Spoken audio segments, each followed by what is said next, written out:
You do not want this smoke. Now free Iran and walk with me. What the are we doing? You're not talking about tea. You're not talking about drama. You're talking about a war.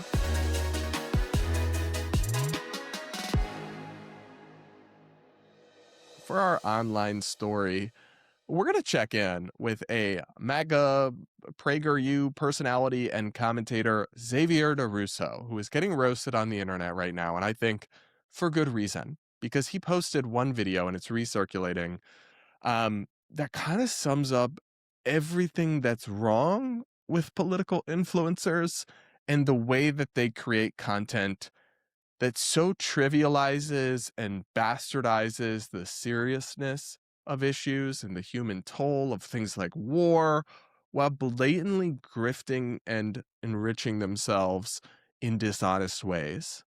And it's almost beyond parody. So here, the journalist Yashar Ali wrote, a PragerU influencer casually suggests he's fine with dropping nuclear bombs on Iranian civilians, combined with a Polymarket plug, and it's a truly horrific combination. Add in the monarchists in the comments cheering him on, and it becomes even more disturbing. 33,000 likes on this video. Then he attaches the video from Xavier's Instagram page. We're going to take a look at it now. Iranian regime, you hoes do not want this smoke. Now free Iran and walk with me. So Polymarket odds are saying that we are going to war with Iran very soon. So my message to the regime is do not get beside yourselves. I'm sorry. What the are we doing? What is this sassy, smoothie sipping? You're not talking about tea. You're not talking about drama. You're talking about a war that, whether you support it or not, tens of thousands of people will die from. And you're talking about an Islamic regime, and you're saying, you don't want this smoke. Could you just be remotely serious? And I'm sorry, I'm about to come to it, but you all noticed the Polymarket plug there, right? Here's where we're entering territory where I have to say allegedly. I can't confirm this, but I know many other people who've done these deals, and it appears to me that this is what we just saw most likely is a paid promotion for which Polymarket may have paid Xavier. And again, this is alleged. This is my speculation. I feel reasonably confident that this is true, but I cannot independently verify it. In order to plug Polymarket early in the video, they pay him thousands of dollars to other influencers. They do this kind of thing. It's not disclosed as an ad, which is illegal. At least in the text of it, it's not.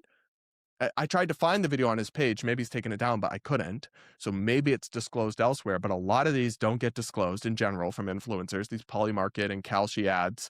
And they're paid thousands of dollars for them just to mention and plug it so people can eventually maybe get addicted to these gambling sites or lose a bunch of money. And then the more views they get, the better deal they might get the next time they collab with these brands. So then they rage bait. And it worked. I'm a little enraged. They rage bait and click farm about the most serious issues imaginable so they can get a bigger check from Polymarket or Kalshi the next time. Again, can't say for sure that Xavier was paid by them, but I know many influencers making similar types of content, similar, just casually mentioning the Polymarket odds. Yeah, because that's a thing people do organically, right? I'm going to make an Instagram video. Better mention Polymarket in the first 5 seconds. It's not giving organic to me. It's giving me as much organic as your hair. Okay?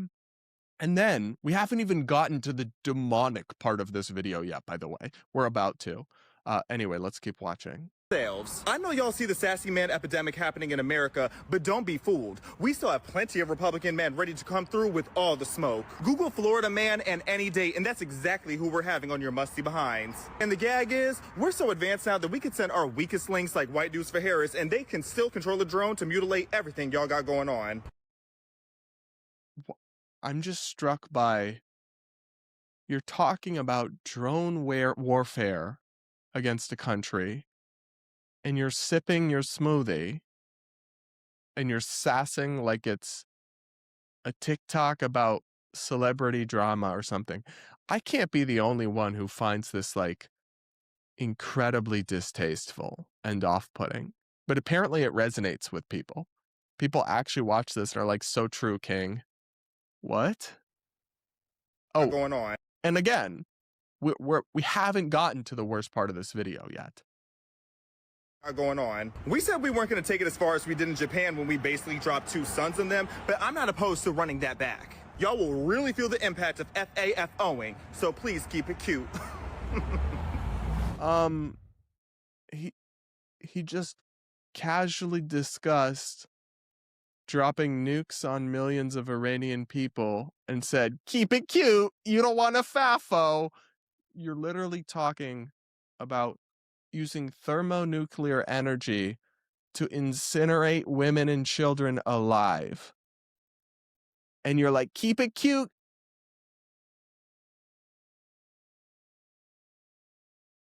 It's not often that I'm like a little lost for words or taken aback, but there's the ghoulishness of this. Even if you're a hawk on foreign policy, even if you want to intervene in Iran and stop the regime, surely you should be able to acknowledge that this is a callous and disgusting way to seemingly, again, can't confirm, profit off of. Though his career, he's definitely profiting off of it in some sense because his career is as an influencer. But whether he's directly paid by Polymarket or not, I can't definitively confirm. I certainly suspect that he is.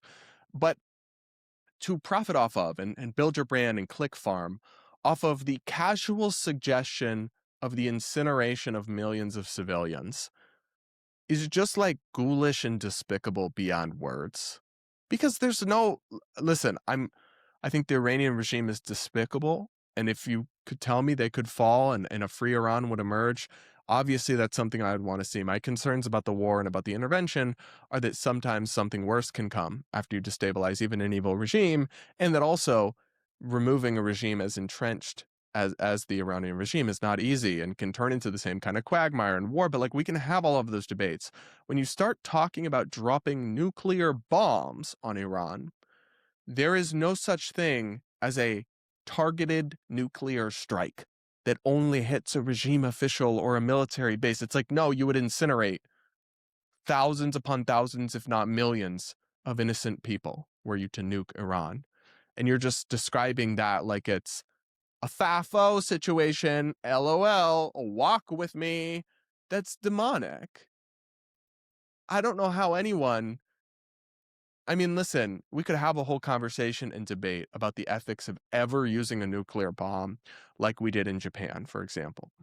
But it's really beyond debate whether it should ever be treated so callously and casually. Because even if somebody was to historically make the argument that dropping the bombs on Japan saved more lives in the long run than it costs, okay, we could have a whole conversation and debate about that. And I could take you seriously on that debate for sure.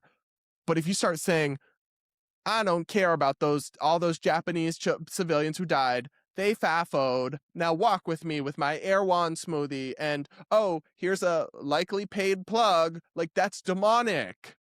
You seem demonic with this content. I don't know if Xavier realizes that. And I got nothing against him personally, but I roast people, influencers, who post insane takes on the internet, and you're not going to be an exception, babe. Like, I don't know. So more commentary online here, because he doubled down.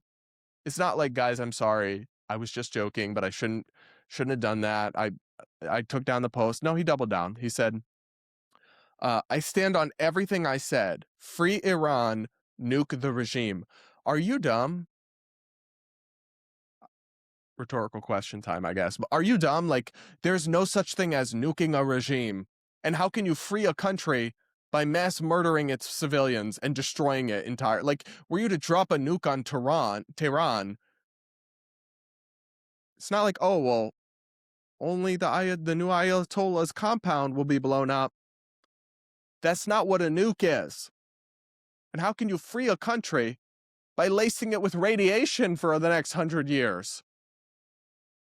I struggle to even engage with this seriously or take this kind of thing seriously. But yet somebody like this, I mean, there's just thousands of people eating this slop up, and they don't realize that it's such a blatant grift and that it's so incredibly like distasteful. Have we just dehumanized? We don't think, like, people don't think of Iranians as human beings or something? Because like there's no, whether you support an intervention or not, there's no worldview or perception or perspective that values the humanity of Iranian civilians and also casually suggests nuking them while sipping a smoothie in an Instagram reel. Those two things don't go together. It's not, there's no Venn diagram, it's just two circles. And this apparently had 33,000 likes on Instagram. And there was an interesting exchange between Yashar, who is very opposed to the regime, but is Iranian in his heritage, I believe, and so cares about the people. And he was obviously criticizing that. And somebody replied to him and said, 33,000 bots and losers. Who is his audience? Because he's converted no one. And Yashar replied to this, and I agree. He said, it's not bots. Stop that. Stop diminishing how much people like this stuff. And I say the same thing to those on the other side. I mean, I think it's probably some bots. Sure. But I agree. Most of it's probably organic. I mean, there's botting that happens. I'm not going to deny that. But I think that's often a cope that people use. The same way when people say all Candace Owens viewers are just botted. Maybe there's some of that going on. I really don't know. But it's just denial. It's just you're burying your head in the sand so you don't have to reckon with the actual fact, which is that thousands and tens upon thousands of millions upon millions of people out there genuinely do see this kind of slop, or the other sides of extreme slop, like the Candace Owens slop and that type of crazy, and eat it up. And I feel like just trying to tell yourself it's all just bots is just cope. It's just you trying to make yourself feel better about it rather than grapple with the ugly reality of where we're at. And I'm sorry, but again, coming back to this video, it's just that word comes back. It is ugly and it is inhumane to speak like this or to monetize. Again, I'm coming back to the rage. I understand a little bit of clickbait and rage bait. I'm not judging you for that in general. But it's one thing when it's TikTok drama or gender debates. And it's another thing when it's nuking millions of civilians and women and children. Like, there has to be some low or some standard, but there's really not in this influencer age. And it's not just a woke left thing. This is a PragerU, conservative, I don't know what to call them, pro-Trump, PragerU personality, but I just find it despicable. I don't know. You guys can let me know what you think in the comments below. Make sure to subscribe if you aren't yet. Do hit the like button, and we'll leave it there on that one. But yeah, that'll be it for today's episode of the Brad vs. Everyone podcast. Thanks so much for listening, and we'll talk again real soon.